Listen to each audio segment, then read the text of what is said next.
All right, I think we are slightly behind schedule, so we'll get started. Maybe more people will join us over time.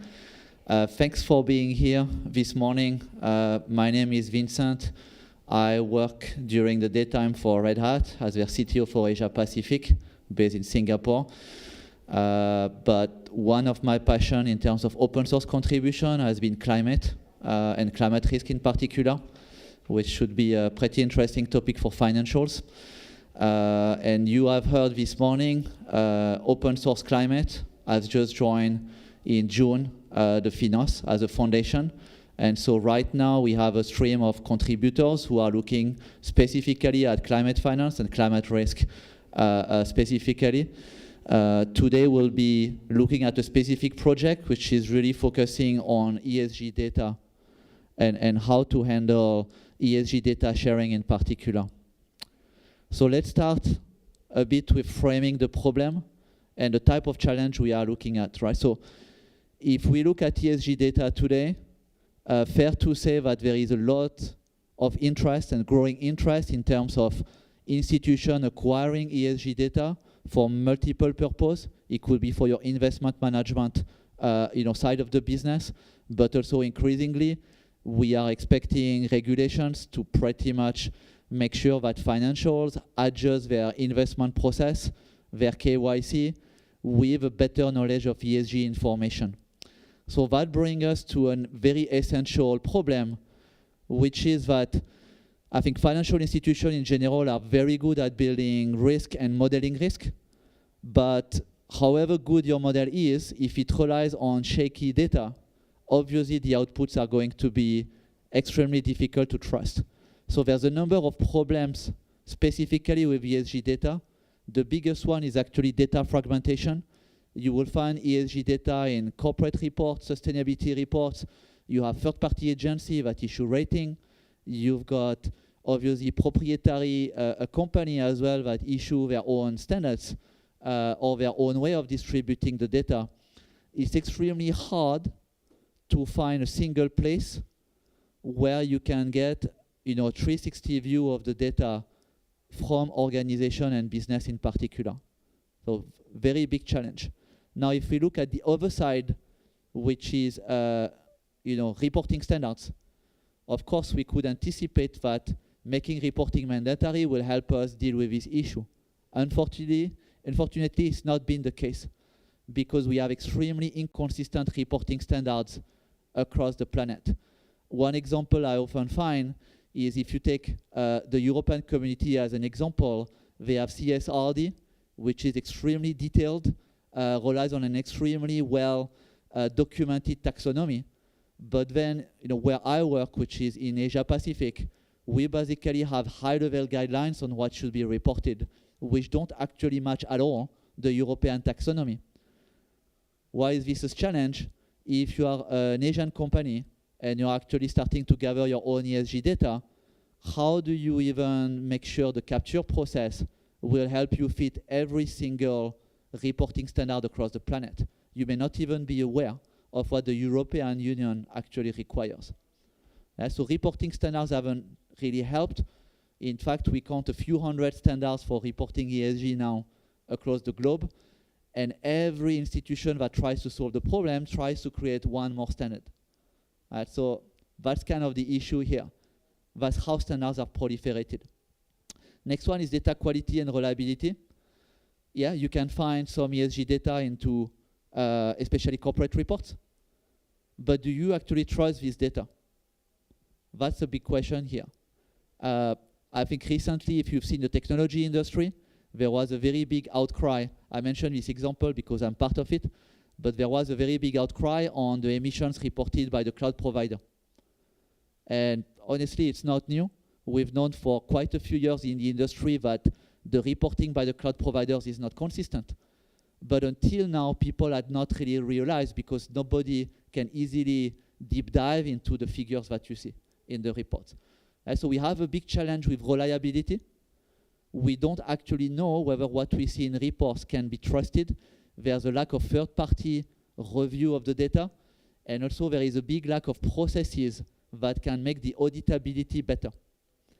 That brings me to the next challenge, which is complex regulatory environment.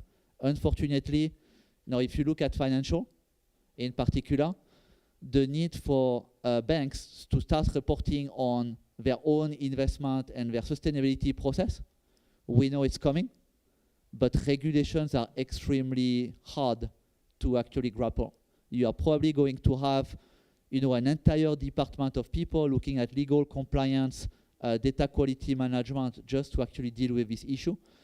And the more global you are as an institution, the more challenging it's going to be.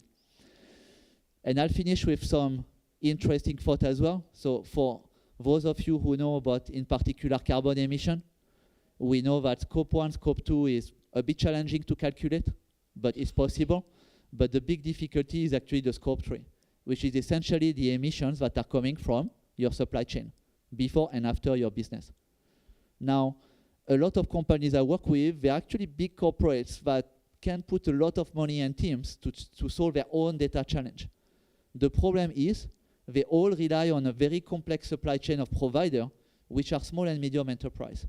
Those people do not have the capacity to build their own data management and to do their own reporting. And so this is what we grapple as a challenge in the industry. Now, open source climate, when we started the initiative a few years ago, we realized that an open source approach to climate data is extremely interesting for a few reasons. The first reason is, we just heard during the earlier keynote, having multiple parties collaborate together in an open source community on sharing the load, the intellectual property, the effort of actually standardizing the data, the modeling standards, the technology behind it is extremely interesting, because that's going to reduce the effort of every single party. So our starting point was, if we can bring the financial sector with the industry, and also add to this the technology company and the data companies that are actually making part of the broader ecosystem, that's very interesting.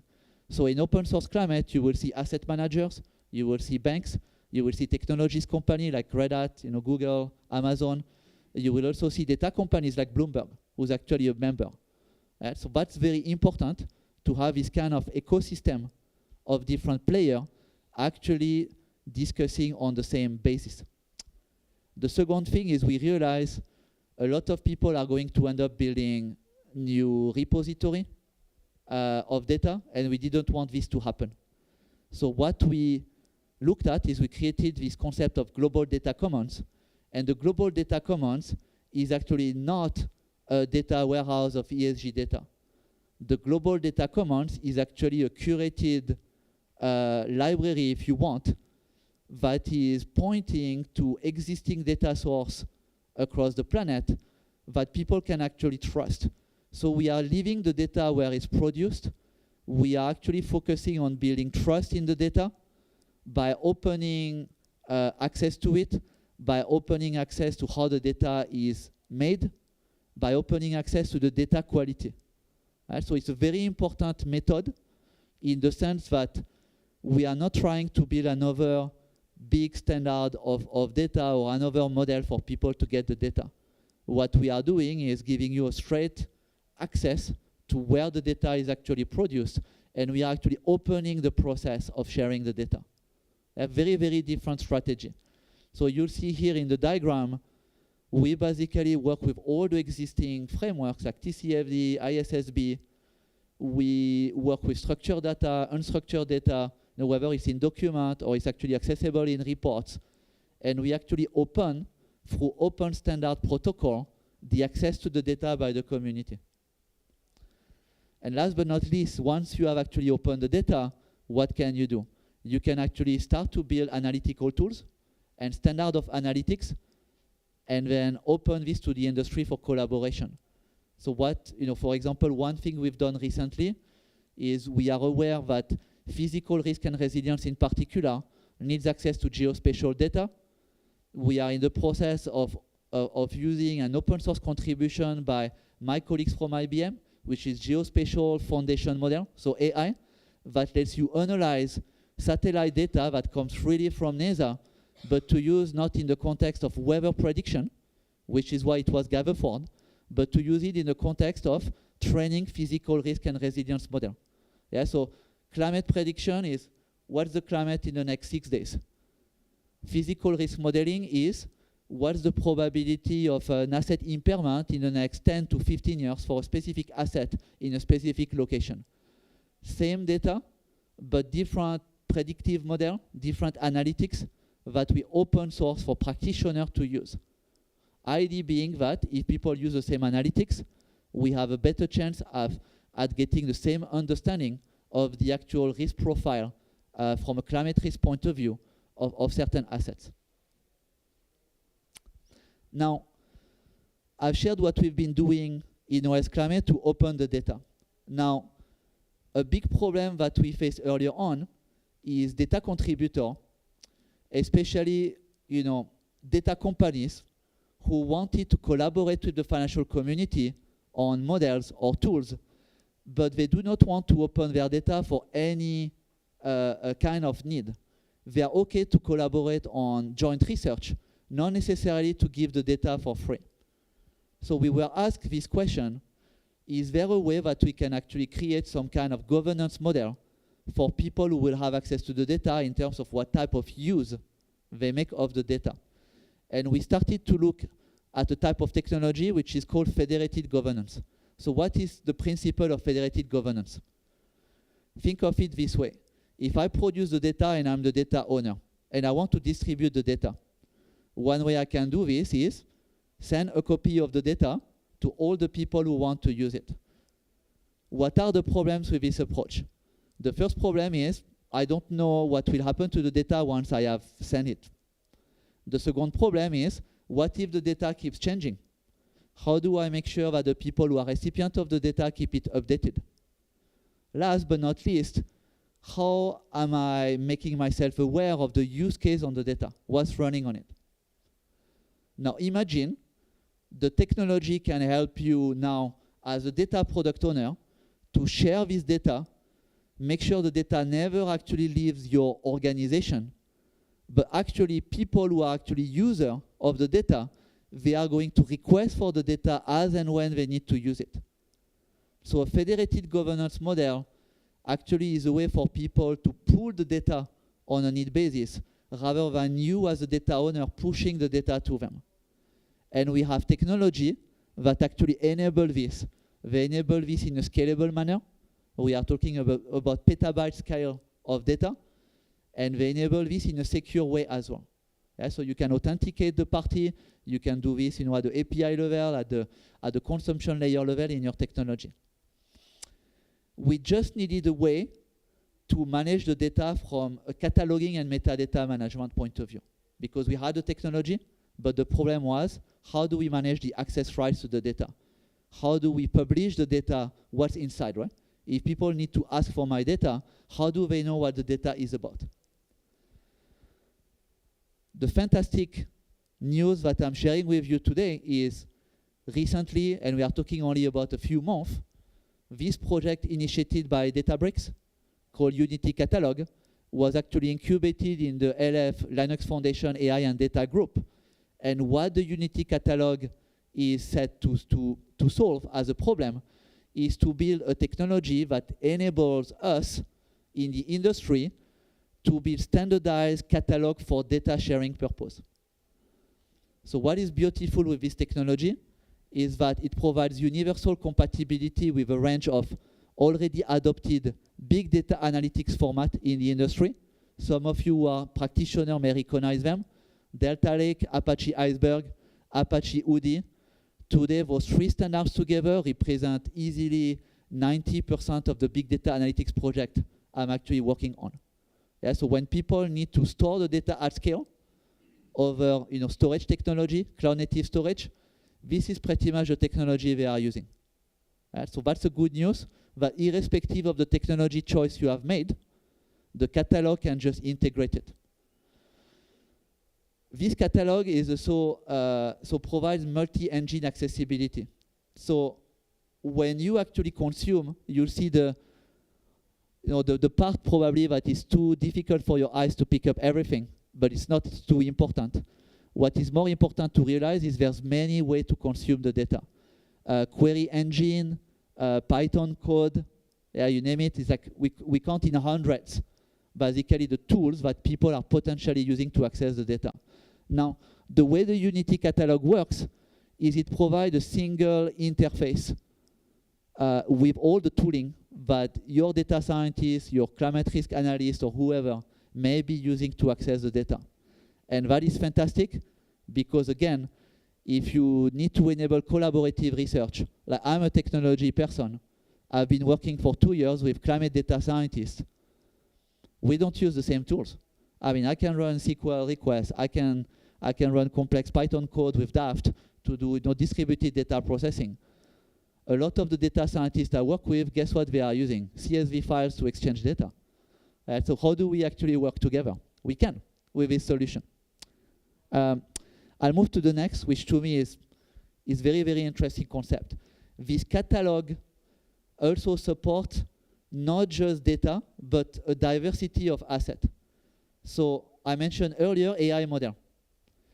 If I tell you I have this fantastic geospatial data, but unfortunately to understand it in a physical risk model, you need to have access to this AI model that was specifically trained to interpret satellite data in the context of physical risk resilience. You are not going to be able to trust my output if you don't have access to the model. Now, the beauty of the catalog is you can also share a model in the catalog itself. Yeah, so when you access the data, you have access to the data set. You have access to the model that was trained with the data set. All into a single transaction. So that is fantastic because it means you can trust the entire process end to end. All the way to the application itself. All of this is open source, Apache 2.0 license, which means any of you can use it, but potentially contribute it. Open API specifications, which means you can pretty much implement it into your own organization and start to basically, take all your data assets and kind of start documenting them. I want to spend a little bit of time on the concept of federated governance. So some of you may be enterprise, and the biggest problem in enterprise is in the past 15 to 20 years, we have a proliferation of data.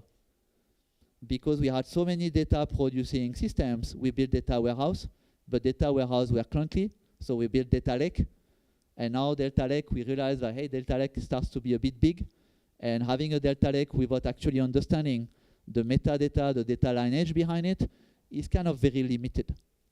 So the way to actually solve this challenge is to give back to people who understand the data itself, the product owner, I call them data product owner, the ability to maintain the data and all the associated metadata and information that goes with it.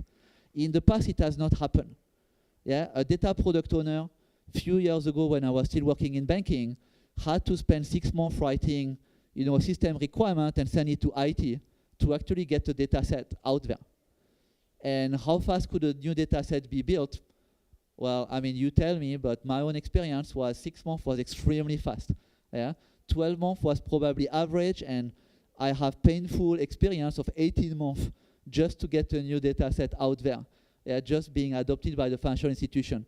Joke being that by the time the data set was in prod, the data was actually stale. So we pretty much did the whole process for very, very little benefit. Now, you can give back the ownership of the data to your data product owner, but the data product owner doesn't want to maintain everything. He doesn't want to deal with the IT side of the configuration. Yeah? So this model of federated governance, it defines very standardized profile that you can configure to your own organization that actually take only part of the job of maintaining the data. The data steward is probably a role that you want your business to own, because the data steward, it controls the data usage of the recipient and the application who need the data. So it can basically curate which data needs to be used and where in the organization. And that is typically built through policy that you can maintain as a data product owner. A policy that you can run in any language, right? A policy can be, a simple interface telling you for application A, you want the user X and Y to be able to access it, but maybe the user Y doesn't need access to all the data. So it's only entitled to certain data elements. This data product owner role doesn't encompass the rest of what you see here, which typically belongs to the data operator. People building the ELT pipelines, building the infrastructure behind it, managing all the optimization, the delivery of the data quality tuning. That can actually stay with the IT functions, the data analyst, right? This is just a very limited example. In reality, you will have more roles than this. Yeah, but the fundamental idea is being able, for people in your org to self-service with the data and to play their specific role within the data lifecycle. So within OS Climate, and so in collaboration with our colleagues at Databricks, we started to build a blueprint for what we call a reference architecture of Lakehouse with federated sharing capability. It's a very simplistic vision of it. The technology, we could go quite deeply, but I wanted you to have just a view of the key components. So starting from the right, in terms of infrastructure deployment, this technology can deploy on any sort of infrastructure, public cloud, private cloud, data center. You just need to have some kind of a cloud native storage available for where the data is going to be picked up. The storage itself, the good news is you will never have to deal with it. The technology that manages the storage, we have seen it earlier. These are the technology like Iceberg, Delta Lake, and UDI that actually play a very important role into this area. What these technologies do, to give you an idea, is they basically take all your data read and write and orchestrate all these kind of transactions on the data at scale onto your storage. So they manage the capacity, they manage the indexing, they manage the performance of the data. You are going to ask me, Vincent, let's imagine I've got thousands of processes reading and writing data. How do we ensure we don't have conflict there? I run a query, someone is writing new data into that space. All this technology you see here, they have one thing in common. They are transactional, which means that everything that is done on the data is a transaction. An addition of data, even a deletion of data, is actually an addition to the existing data and metadata and lineage that has already happened in the past. What does it mean? It means I can query the data as of past date. I can see the data as of yesterday before a deletion actually occurred. I can actually have multiple new processes writing new data while querying, because anyway, I have ACID transactionality, which means that if I run the same query in 2 minutes, I'm going to see the new transaction anyway. Yeah. So this technology is fantastic in the ESG space for one simple reason. If I actually do reporting today, and anyone challenge me, how did your data actually come out in the report? I can actually query the data as of the date the report was generated and show exactly how the data was. And I can actually fast forward to know how the data has evolved and how the data would be in today's situation to the best of my knowledge now in terms of data accuracy. That is what we call a bitemporal model for data. We are able to know exactly the data that's in the system, but also the data that is effectively correct at the time of issuing a report or actually running a tool. We can manage both at the same time and see exactly the entire system evolution. So that gives us a very good infrastructure for data to build on. But then, now I need to solve two more problems. One problem is I need to share the data with external participants or users. And the second problem, which is linked, is I need these people to understand what data I'm sharing with them. This is where the Unity catalog comes in. The Unity catalog helps me to build, a kind of view of this collection of data and, and other things like models into a unified way. And so I can share this metadata with a consumer in a standardized fashion. And data sharing technology helps me to define a way to share parts of my static data with external contributor or external user.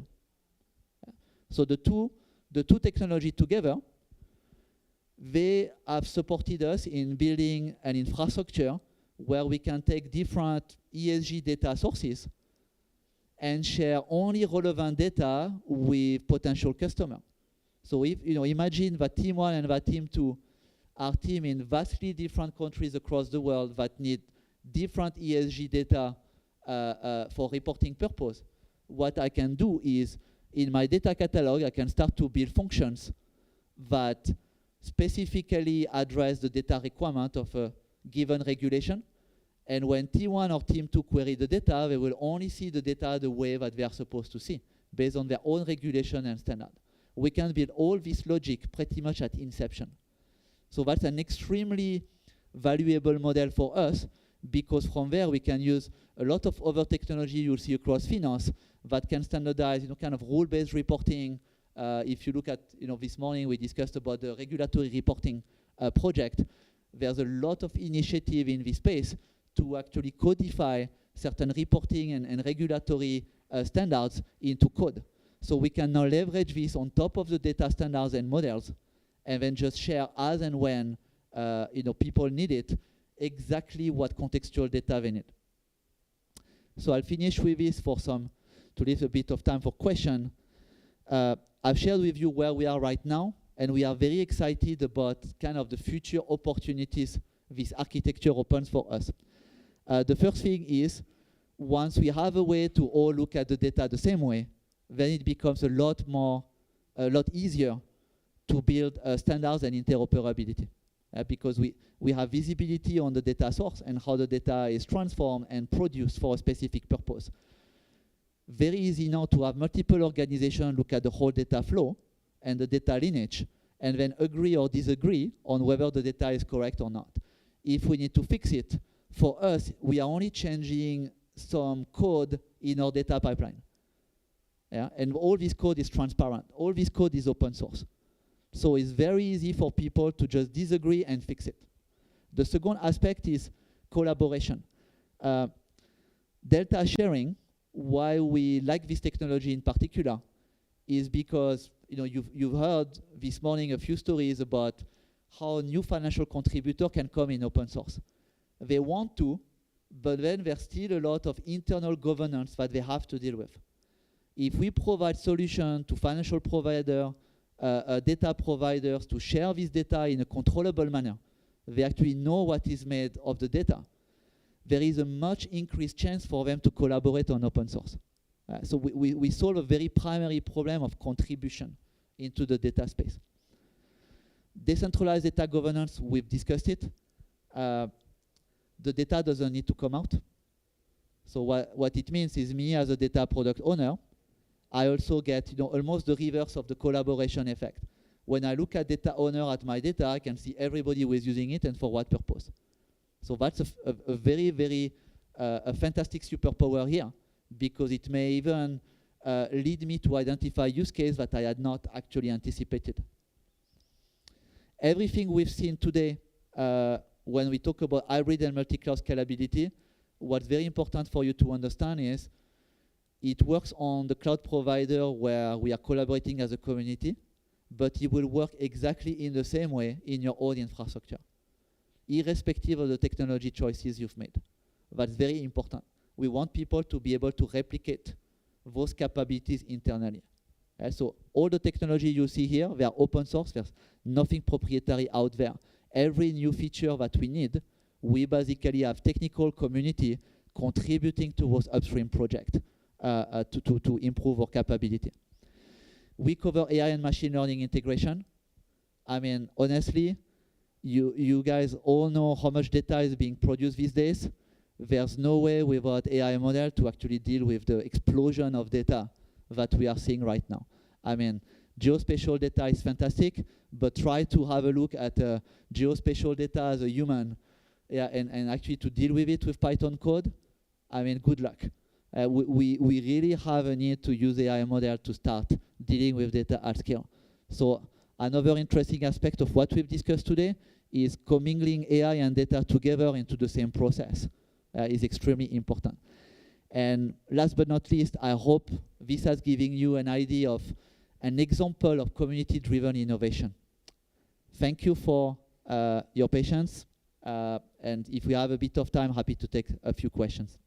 No, so, a very important concept that we use in our data is a principle I call data as code. The entire data processing acquisition is essentially a piece of, it's a data product that is actually a repository. So I could show you how we do it. We basically have a template that holds the data acquisition, the data transformation. We use dbt for this. Every single operation on the data is reproducible. What it means is, if you take my technology, you implement it in your own organization, and then you take the GitHub repo for a specific data product, you basically press a button from the GitHub repo, it will reproduce the exact same data copy for you. So if you need to change the data output, the way to do this is you actually do a pull request on the data as code repo. Yeah, so that will provide full visibility on the entire lineage, the logic that is actually happening from the point of taking the data all the way to the publishing. So that's how we manage data lineage, right? We've kind of extended the principle we have in the open source community to manage code, but we extended them to data. Now, what is super interesting with this is we actually have a component called open metadata, which is used more for the data documentation and the lineage, right? And this component, what it does is instead of expecting you to fill the catalog, this component actually reads the repo and builds the entire lineage from the code contribution. So it will do the versioning for you, it will do the documentation, it goes into your dbt pipelines, and it finds out which database you actually get this data element from, what transformation it went through, all the way to the actual output. Yeah, so the human has no ability to come in the process and short-circuit it, which is extremely important to build trust in the pipeline itself. So that's how we do it. Yeah, but the topic of lineage is super interesting because I work a lot as well with the academic community, and a lot of friends, I have who are in research, they tell me, when you try to reproduce a finding independently, you are going to spend so many weeks or months to actually come up and verify the result. The scientific community spend a lot of time just checking each other's result. If we could only have a way to share the data in a way that is reproducible, we would actually save tons of time in the climate research and probably other research as well. Yeah. So for me, you see, so the curated data set, it starts with the transparency on the whole process to acquire, transform, and publish the data. And then the additional aspect is, we discussed it briefly, you need a data product owner. And the data product owner ultimately sets what we call quality gates on the data set itself. The quality gates, again, they are managed like code. So you find all the quality gates defined in your code repository, how they've been run, what were the quality scores that were achieved. And that actually leads to, I don't know, what you call exactly curated, but to me, is always going to be a relative definition of what do you find as curated as a data product owner. So my solution to this is we want the data product owner to really set data quality expectation. Those data quality expectations, they are gathered and executed very much against the rest of the pipeline. And when you actually publish, I could show you, you can go in the catalog and see exactly which data quality gates were actually gone through, what were the score of every single quality testing that happened, and what were actually the boundary condition that made it such that the data set is considered curated. Yeah. So that's how we do it. Yeah. Any other question? All right, I think we have to give the room anyway. I'm going to be around for the next 2 days. So, if you feel like having a chat around the technology or you have a specific use case, don't hesitate. Just approach me. Thank you so much.